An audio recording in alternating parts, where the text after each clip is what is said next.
to them. Joining me now is Suzanne Mooner, who's a person I've spoken to a lot about. I suppose we've talked mainly about housing and particularly social housing, haven't we, Suzanne?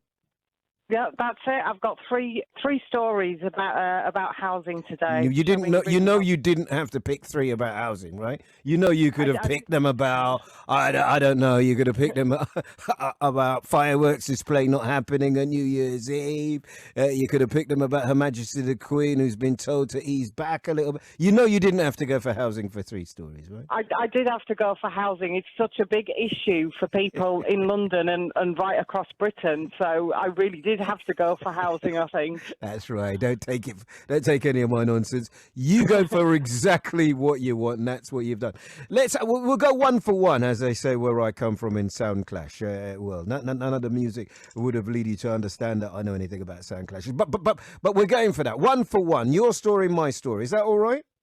Yeah. Right. Go for it. Yeah. You first, Yeah. then. What's in your Okay. local paper, Susanna?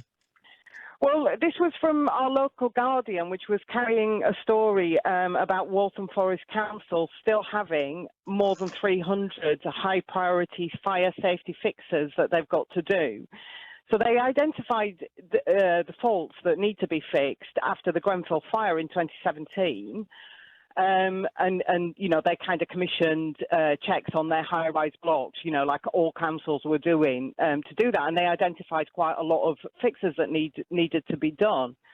And there is still, there are a lot of tower blocks in Waltham Forest. There's about 511.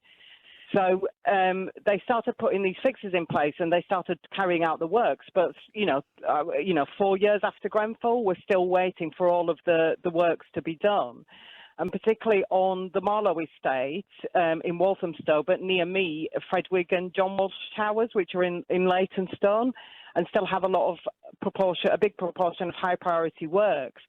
But, I mean, one of the things that really stood out for me in this story was Councillor Joe Lacey Holland saying that they've got a really solid grip on the situation. You know, to this councillor, this is having a really solid grip on it. And when you marry that up with the fact that they also just replaced a whole load of new doors last year in a lot of these blocks, and told the residents that they were fully fire safe and everything was fine and this was going to give them protection. But then in December, they were forced to admit that they weren't safe and that, you know, some of these are now going to have to be replaced.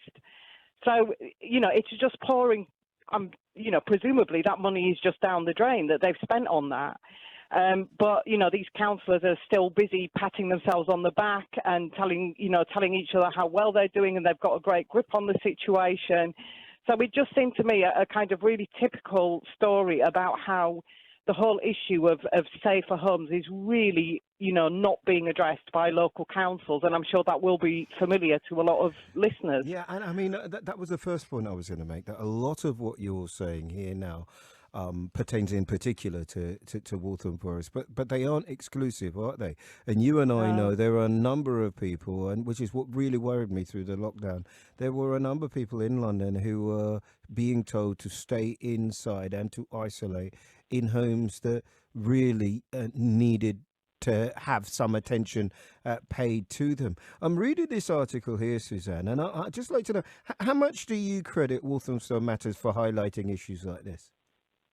Yeah, I think this kind of local media is absolutely crucial because, you know, some of the people that they interview say that they wouldn't have known otherwise that this was even happening, which is another big issue, isn't it? It's about the communication that people are getting. And again, it's common to all of the stories that you know, sort of I talk about over and over again. It's one of the features is around this communication. People have got, you know, and without information, you haven't got any power, have you? You haven't got any power to do anything. I think it's a brilliant story, and I'm literally looking at my producer now as to whether or not it's the sort of story that we should be following up. But yeah, I am minded to say, which is going to sound certainly counterintuitive, that this is probably a story that I could pick up on any borough in London, isn't it? Yeah, I haven't heard of any borough doing really well. So maybe that is something that would come out from your further research about just how are they getting to grips with it. And what are they doing about it? Why What is happens this when they still? tell me they have other priorities? What happens when Yeah, they yeah. tell me that people are more concerned about how their dustbins are emptied, or whether or not the parks can stay clean, or what happens with the old people who are suffering through the pandemic, getting food to them? I mean, I'm not saying that we're not going to do it, and I'm not saying it's not important. I'm asking you how I would deal with them answering me like that, which is how I imagine they would answer me. Yeah. The last report that I saw about Waltham Forest's finances said that they had a surplus of I think it was 25 million, something like that. I mean, they have this massive surplus that they've got. Some of that work can be some of that money can be put towards doing this kind of work without having to cut back on other services, and they can keep pressuring the government. If all of these councils banded together and really pressured the government to give them the funding to do the fire safety work that they need, then, some of it would actually be done by now, wouldn't it? We wouldn't be in the position that we're in now. Listen, There is money to do yeah, it. There is always yeah. money to do it. Well, there's money to do whatever you think you need to do. Money's an interesting thing because it's always found when somebody thinks it's a priority. It is one we're going to look at. Certainly, we had the new leader of Waltham Forest on just a few Yeah. weeks ago, and it will be interesting to follow that up. Thank you very much. One now that I noticed the other day, and I thought, I don't know, should we do this? What does it mean? Because it's not a nice story. A feature about children sent to schools miles from where they live in Ealing in the 60s because of their skin colour. Did you pick that story up at all? And you think that those types of things, or you like to think in our city, we're well past that now? What do you think? I do stories now of people who are gay being attacked, people who are Muslim, people who are Jewish. What do you think about tolerance in our city at the minute, Suzanne? So what? I haven't seen this story. So why are they being sent to schools miles away? Well, they were during the 60s because of the colour of the skin. During a Yeah. flow of conversion, reminiscing about how growing up in South, or the friends realised they were both bussed out to Northolt in the 1970s in order to Yeah. get educated because of racism. Yeah. And I mean, racism is still with us, isn't it? Its form changes, but we haven't yet completely beaten it, have we? It's still there, and people are still suffering, and people are still, living those experiences. So, again, it's one of the things where you would have hoped to have seen more progress than there has been. Yeah, Over the years. yeah. I thought when we were in the lockdown that this was a better, kind of more tolerant place, and I just wonder if we're not going back to where we were before. But maybe that's a different conversation. Your second story, please, Suzanne. Okay, my second story is about residents of Clare House, which overlooks Victoria Park, so on my old cycle route. And it was a tweet, actually. It came from a tweet by Dawood Marsh, who was one of the residents of this. And it had a photo of Clare House, which is a tower block. And it said, "This is Clare House, managed by Clarion. The lights are on. The families and residents left waiting to be rehoused after being told last Wednesday they had 5 days to leave due to serious safety issues. We had no warning. The waiting is painful beyond belief." And then there's a whole series of tweets about this, and obviously a discussion on social media about it. And the story behind this, I mean, that, it really moved me, like reading his words and some of the other pictures that he had of the views across Victoria Park, and saying that, he would never wake up to that again, Clarion Housing Association, Housing Group, got engineers' reports on the 17th of September that the building was unsafe. They waited until the 27th of September without telling residents anything. And then out of the blue, all of the residents got letters saying the building was dangerous and they had to leave immediately. And they gave them 48 hours to pack up their things before, they would start decanting them, which is no time at all. I mean, if you've got a family and you've got to pack up and, change all of your living arrangements. And then 5 days later, people, as far as I know, there are still people in that building still waiting to be rehoused. So, I mean, the kind of speed of action has not matched what they said was needed. I'm just looking. I'm so sorry for speaking over you, Suzanne. No, that's all right. I'm That's looking all at right. Robina Corn here, and Yeah. Robina, who's councillor in the area, 45 over 45 housing associations. She says they're not really accountable. I met a woman who came to see a show I did at a train station. It sounds really weird, but it isn't. In Coventry. And I sat and talked to her at the train. I said, well, what do you do? She says, I work for a housing association. She said, Eddie, I've worked at a housing association for 30 years, and what they were is not what they are. I used to think they were the saviour. As a kid growing up, I thought they were the greatest thing. They were for the poor people. They were more, they were cheaper. They were nicer, kinder, gentler. And I'm just getting story after story now of problem housing associations. Yeah. It's something that, because I work with housing action campaign, social housing action campaign, it's something that we see day in, day out. And you're absolutely right. It is getting worse. It is changing. We can see this process of change happening. She says it's about the money. She says, Eddie, I've worked there for 30 years and now the pressure of money is greater than it ever was. And now many of them are merging, joining up with the bigger ones like the Peabodys and the like. And she said it's just awful. And I'm guessing that's what you're seeing. That once you've got real estate like you've got in London, then the financial pressure is going to be there, isn't it? Yeah, it's about money in a different way to the councils, isn't it? Because with the councils, their budgets have been cut. With housing associations, it's the fact that they've got so much money and they just want more of it. They want to generate more and more. I mean, these are incredibly rich.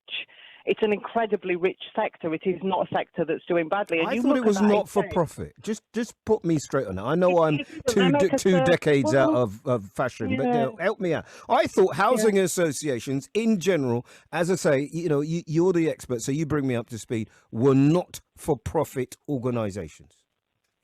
Yeah, a housing association will make a surplus rather than a profit.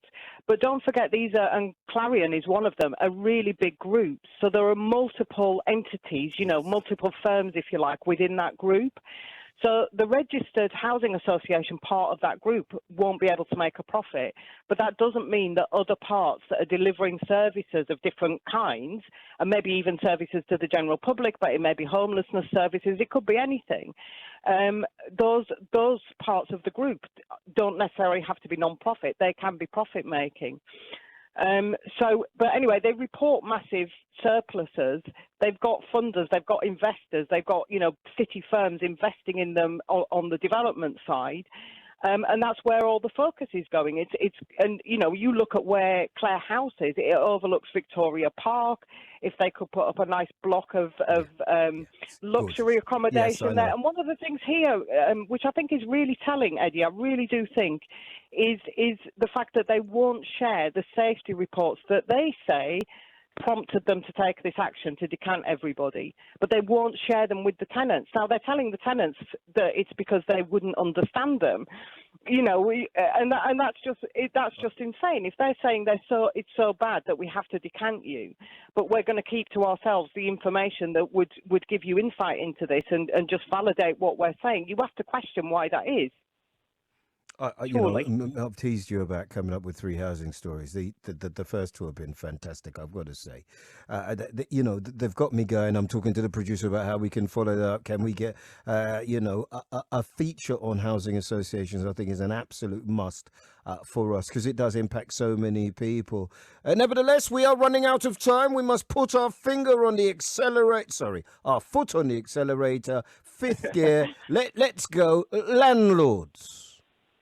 Okay, so my third housing story is about one housing group being taken over by Riverside, and one housing group has got a lot of properties in East London. And it so absolutely follows on from what you were saying earlier, because this group actually managed to make a loss despite, being a massive housing association of 8.6 million. So it's going to be taken over by Riverside, which looks like a kind of rescue job. And it looked at first like Riverside would be a better option as a landlord. And you can imagine everybody going, phew, at least we won't have one housing anymore. But then stories started to appear in the press which showed that Riverside actually wasn't such a great option. I mean, they initially hid a gas safety breach from the regulator that they admitted themselves might have led to a downgrade. So that was, a sort of, quite a worrying story. But then it emerged, and this really goes back to what you were saying earlier about the fact that they're changing, because they've got so many disrepairs claims against them in the courts, and they're settling a lot of these out of court, and it's very expensive.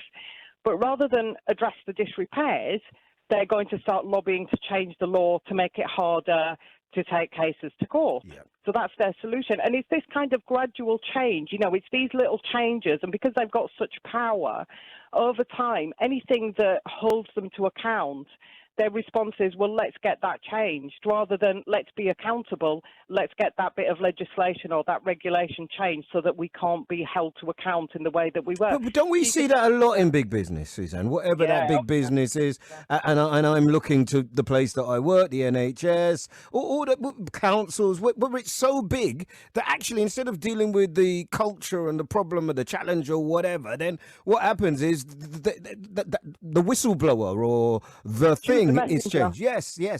It's. I think that's a culture in our society, which is probably the best argument for keeping organisations like the ones that you've mentioned smaller rather than larger. So how strong is the opposition to the merger finally? It's as people are starting to become informed, I think the tenants and residents have got a lot more concerned. Some of this information has leaked out of Riverside. I think people, and including like local councils, as you mentioned, Carl picked up on this. Are starting to get really concerned because, it's going to be, otherwise it's just out of the frying pan into the fire, isn't it? They're just going to still be faced with a whole load of problems, just with a different landlord name over the lintel, really. Suzanne, Suzanne, keep your phone on. I love your energy. Can I just tell you that? Passion is a thing that sometimes people get scared of.